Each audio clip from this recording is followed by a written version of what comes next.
In last video, we discussed equations of tangents in various forms. Now we discuss equation of normal in various forms. Tangents లో మనము point form చూసాము, slope form చూసాము, parametric form చూసాము. అలాగే ఇక్కడ నార్మల్లో కూడా ఆ ఫామ్స్ చూస్తాం. నార్మల్ యాక్చువల్లీ జనరల్గా నార్మల్ అంటే ఏంటి? If a line is perpendicular అంటే if a line is perpendicular to the tangent at the point of contact, then it is called a normal. For example, here the pink color line is a tangent. This yellow color line can be called as normal because it is perpendicular at the point of contact. Point of contact is p of x1 comma y1 here. This normal is passing through the center of the circle and also passing through the point of contact. So ఒక line టాంజెంట్కి point of contact దగ్గర పర్పెండిక్యులర్గా ఉంటే ఆ లైన్ని మనం normal అంటాం. We can call it as normal. Normal ఎప్పటికైనా ఈ normal line అనేది always passes through the centre of the circle. ఎప్పుడైనా సెంటర్ ఆఫ్ ది సర్కిల్ మీదనే పాస్ అవుతుంది normal. Because already we know that in 10th class there is a theorem, the radius is perpendicular to the tangent at the point of contact. అలాంటప్పుడు radius perpendicular అయినప్పుడు ఇక్కడ normal కూడా టాంజెంట్కి పర్పెండిక్యులర్గా అంటున్నాం కాబట్టి normal ఖచ్చితంగా ఏమవుతుంది రేడియస్ మీద అంటే diameter is also a perpendicular to the tangent at the point of contact. So similarly normal is a line, diameter is a segment అంతే. సో దీంట్లో కూడా సేమ్ టాంజెంట్స్లో ఎలాగైతే పాయింట్ ఫామ్ అని చూసాము మనము, అలాగే ఇప్పుడు నార్మల్స్ కూడా మనం పాయింట్ ఫామ్ చూద్దాం. యాక్చువల్లీ మనం నార్మల్కి కొత్తగా కనుక్కునేది అయితే ఏమీ లేదు. మనము అక్కడ ఎలా చేసాము అంత అలాగే స్లోప్ అలా తీసుకుంటూనే చేస్తాము. పాయింట్ ఫామ్ ఫస్ట్ పాయింట్ ఫామ్లో మనం అక్కడ కూడా 2 కేసెస్ డిస్కస్ చేస్తాం. Here also we are going to discuss 2 cases. 2 cases discuss చేస్తాం. ఇక్కడ కూడా మనము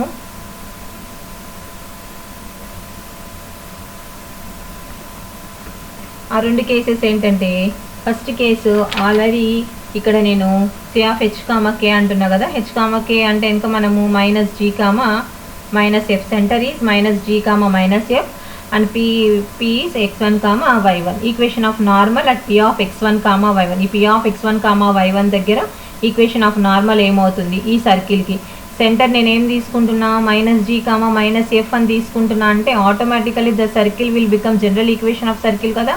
so x² plus y² plus 2gx plus 2fy plus c is equal to 0.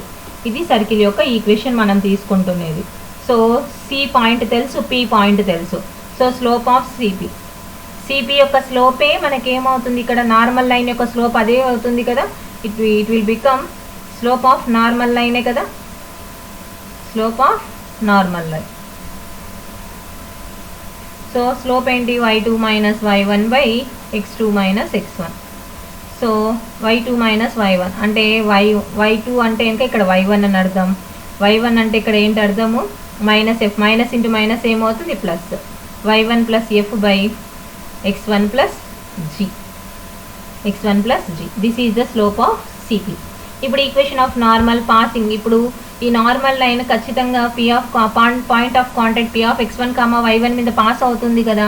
అంటే so equation of normal having slope ఇక్కడ ఏంటి? y1 plus F by x1 plus g. దీన్నే మనం ఏమంటాం? ఎం కదా. ఎం slope is denoted by small M. So and passing through a point మీద pass అవుతుంది? P of x1 comma y1. Tangents ఎలాగో normals కూడా అలాగే. టాంజెంట్స్లో ఏం చేస్తాం? స్లోప్ ఆఫ్ సిపి అనుకొని దాన్ని పర్పెండిక్యులర్ టాంజెంట్ అనేది స్లోప్ ఆఫ్ సిపికి పర్పెండిక్యులర్గా ఉంటుంది కాబట్టి మళ్ళీ దానికి పర్పెండిక్యులర్ స్లోప్ కనుక్కున్నాం. పర్పెండిక్యులర్ ఇక్కడ అవసరం లేదు, ఇదే డైరెక్ట్ మనకు కావాల్సినటువంటి స్లోప్ కాబట్టి passing through the point P of x1 comma y1 ఏమవుతుంది? స్లోప్ తెలుసు, పాయింట్ తెలుసు అంటే మనకు ఈక్వేషన్ ఏంటి? లైన్ కనుక్కోవడానికి y minus y1 is equal to m into x minus x1. So if you substitute in this place y1 అంటే y1 ఇక్కడ, m అంటే ఏంటి? ఇక్కడ y1 plus F by x1 plus G into X minus x1. So దీన్ని simplify చేస్తే మనకి ఏమొస్తుంది, y minus y1 into x1 plus g, అలాగే ఇక్కడ y1 plus f into x minus x1. Equation of tangent మనం ఏ ఫామ్ తీసుకున్న లాస్ట్కి ఏమవుతుంది, s1 ఈజ్ ఈక్వల్ టు 0 కదా ఈక్వేషన్ ఆఫ్ టాంజెంట్. మరి ఈక్వేషన్ ఆఫ్ నార్మల్ కొంచెం డిఫరెంట్గానే వస్తుంది కదా మనకి. సో దీన్ని సింప్లిఫై ఏం చేయకుండానే మనము టర్మ్స్ అన్నీ ఒక సైడ్ తీసుకొస్తున్నాను. x minus x1 y1 plus f. ఈ ప్లస్ టర్మ్, ఈ టోటల్ ప్లస్ టర్మ్ అవతలకి షిఫ్ట్ అయితే ఏమవుతుంది, మైనస్ అవుతుంది. Minus y minus y1 x1 plus g is equal to 0. This is the equation of normal equation. దీన్ని ఇంకా simplify చేసుకోవచ్చు, లేదా ఇలాగే మనకు ఈక్వేషన్ అని గుర్తు పెట్టుకోవాల్సిన అవసరమే లేదు. మనం జనరల్గా 1Bలో ఎలాగైతే చేసామో జనరల్గా తీసుకొని డైరెక్ట్గా నార్మల్ కనుక్కొని డైరెక్ట్ టాంజెంట్ లైన్ అలాగే కనుక్కోవచ్చు. ఇక్కడ కూడా మనం ఏమీ ఫార్ములా నేర్చుకోవాలేమో అన్న టెన్షనే అవసరం లేదు. నెక్స్ట్ సెకండ్ టైప్ ఏంటంటే సెంటర్. ఇప్పుడు సెంటర్ ఏం తీసుకుంటున్నానంటే నేను సెంటర్ 0,0 అంటే this normal line is passing through the origin. Centre ఏంటి, 0,0 meeting at the point of contact P ఆఫ్ x1, y1. సో ఇప్పుడు ఏమవుతుంది, ఇప్పుడు సెంటర్ 0,0 అంటే సర్కిల్ ఏమవుతుంది మనకి, x² plus y² minus r² is equal to 0, లేదా x² plus y² is equal to r². ఇప్పుడు స్లోప్ ఆఫ్ సిపి, ఇక్కడ కూడా స్లోప్ ఆఫ్ సిపినే కదా కనుక్కోవాల్సింది మనము. Slope of CP it is nothing but slope of A normal line. So y2 minus y1 అంటే y1 minus 0 by x1 minus 0. So y1 by x1. మరి equation of normal ఏమవుతుంది, equation of normal slope వచ్చేసి ఇక్కడ ఏమో equation of normal having slope m is equal to y1 by x1 and passing through, దేని మీద pass అవుతుంది, centre of the circle మీద pass అవుతుంది. And also it is also passing through P ఆఫ్ x1, y1 also. So passing through P ఆఫ్ x1, y1 ఇదే కదా point of contact. So మనం ఇదే తీసుకోవాలి. సో ఈ ఈక్వేషన్ ఏమవుతుంది, y minus y1 is equal to m into x minus x1. ఇదే కదా మనం స్ట్రైట్ లైన్ కనుక్కోవడానికి జనరల్గా ఒక స్లోప్ ఒక పాయింట్ ఇచ్చారంటే మనం వాడేటువంటి formula. So y minus y1 అంటే y1, m అంటే ఇక్కడ ఏంటి y1 by x1 into x minus x1. Multiply చేస్తే y into x1 y1 x1 is equal to y1x x1 y1. దీన్ని కొంచెం సింప్లిఫై చేద్దాం.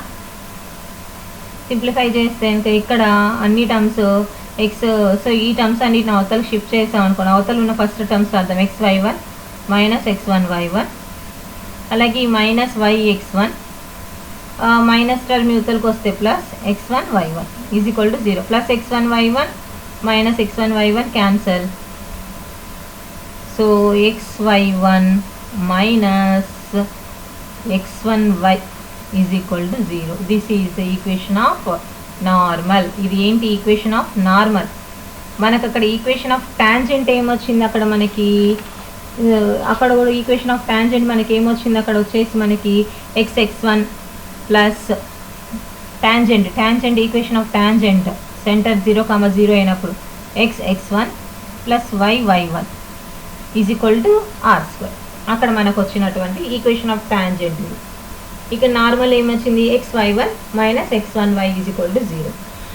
మనం గుర్తుపెట్టుకోవచ్చు, లేదా జనరల్గా మనం ప్రాబ్లం అయినా చేసుకుంటూ వెళ్ళొచ్చు. Tangent equation of tangent always will become s1 is equal to 0. ఇది సింపుల్ గుర్తుపెట్టుకోవడానికి ఏదైనా కానీ. ఇప్పుడు పాయింట్ ఫామ్లో 2 టైప్స్ అయిపోయినాయి. నెక్స్ట్ మనం అక్కడ డిస్కస్ చేసినటువంటి ఇంకొక టైప్స్ ఏంటిది, parametric form. So we will see parametric form చూద్దాం ఇప్పుడు.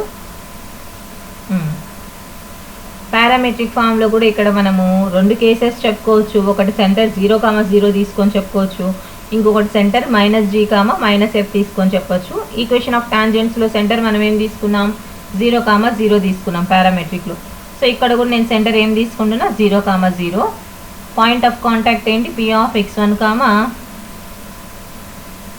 x1. పారామెట్రిక్ ఫామ్ కదా ఇప్పుడు మనం డిస్కస్ చేయబోయేది. పారామెట్రిక్ ఫామ్లో పాయింట్ ఏమవుతుంది, point of contact P P of r cos theta comma r sin theta. r cos theta comma r sin theta. ఏంటి x1 y1 ప్లేస్లో r cos theta ఎందుకు రాసాము, r sin theta ఎందుకు రాసామంటే already ఇది ముందు వీడియోస్లో మనం డిస్కస్ చేసాము. సెంటర్ 0,0 అయినప్పుడు పారామెట్రిక్ ఈక్వేషన్ ఏమవుతుంది, x is equal to r cos theta, y is equal to r sin theta అక్కడ డిస్కస్ చేసాం మనం. So in the place of point అని తీసుకునేసరికి పారామెట్రిక్ అనేసరికి మనం ఇదే తీసుకుంటాం ఇక్కడ.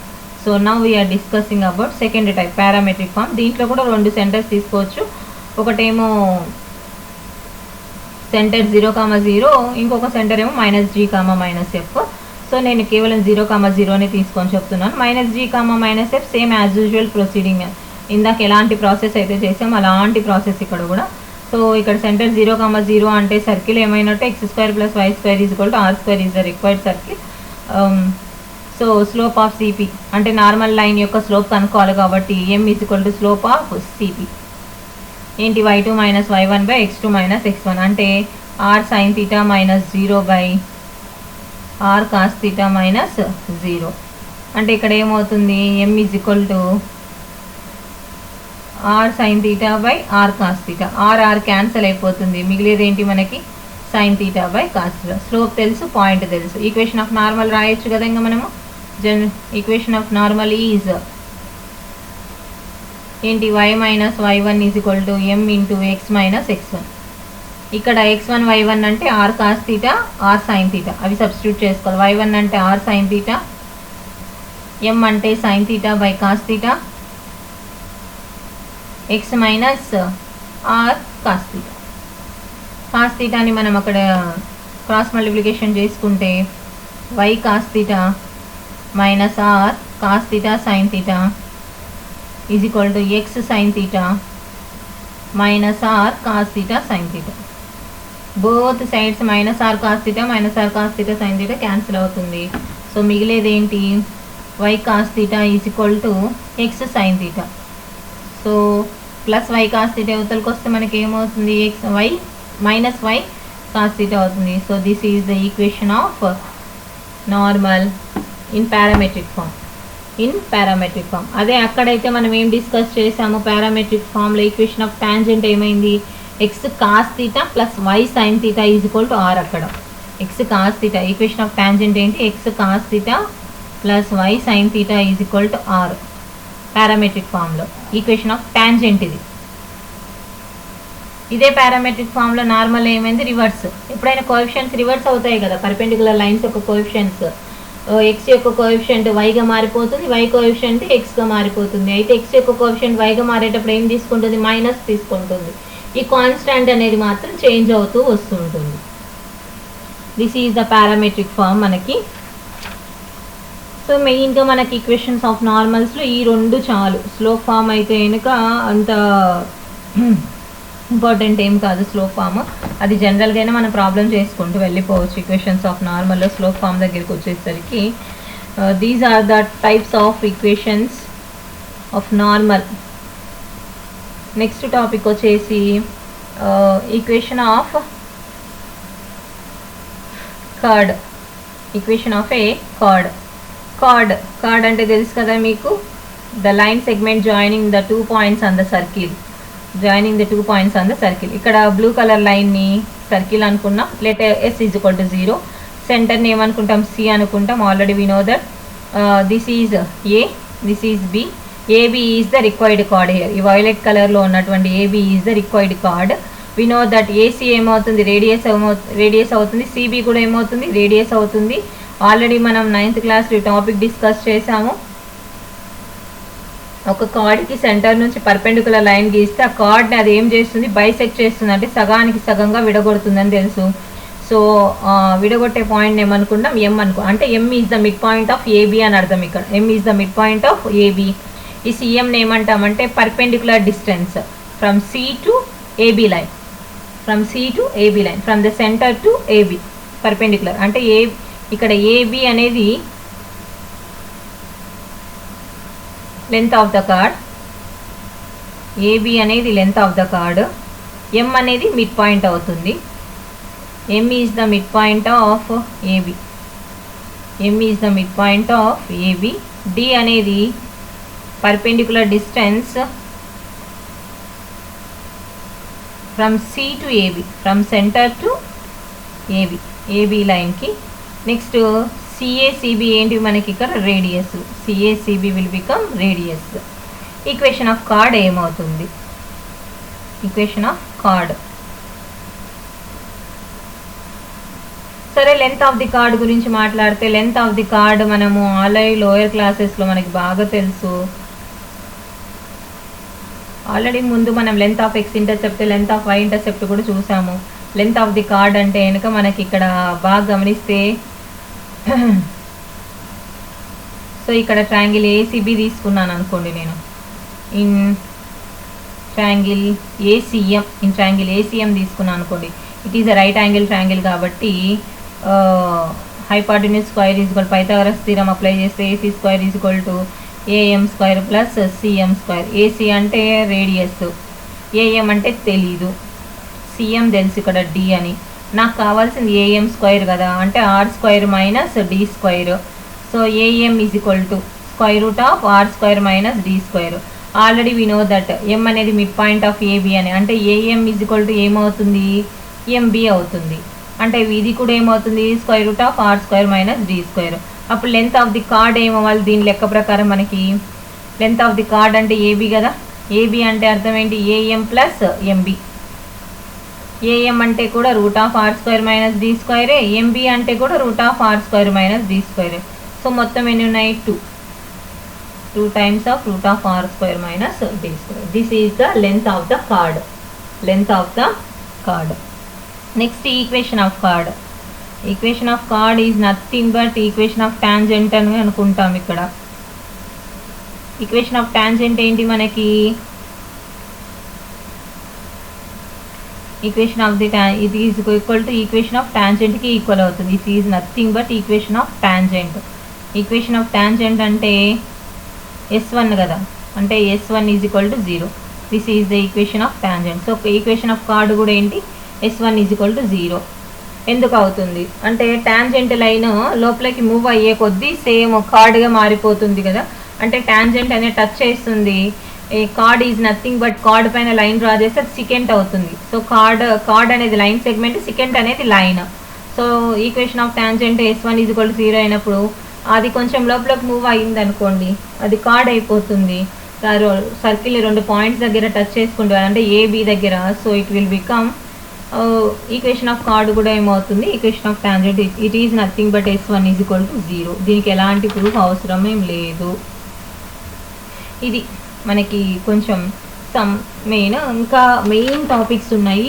పోల్ అండ్ పోలార్ అని, తర్వాత కాంజుగేట్ పాయింట్స్ అని, అస్సలైన topic relative position of 2 circles అని, ఇలా మనకు మెయిన్ టాపిక్స్ ఇంకా కొన్ని ఉన్నాయి. అవి నెక్స్ట్ వీడియోలో డిస్కస్